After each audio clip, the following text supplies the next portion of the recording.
এ পর্যায়ে প্রবাস সংবাদ।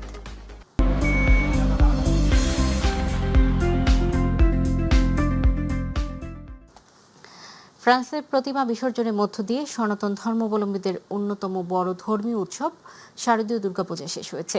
প্রতিনিধি বাদল পাল জানান, রাজধানী প্যারিস সহ ইল দ্য ফ্রান্সের 18টি স্থানে পালিত হয়েছে এবারের শারদীয় দুর্গা উৎসব। পূজা মণ্ডপগুলোতে ছিল শত শত মানুষের উপচে পড়া ভিড়।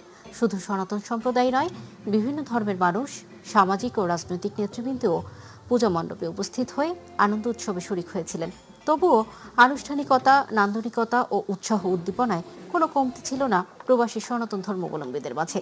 বিভিন্ন পূজা উদযাপন পরিষদের নেতৃবৃন্দ জানান, এবারের প্রতিটি পূজা মণ্ডপে ভক্ত, অনুরাগী, বিভিন্ন রাজনৈতিক, সামাজিক, সাংস্কৃতিক ও আঞ্চলিক সংগঠনের নেতাদের পদচারণায় মুখরিত ছিল।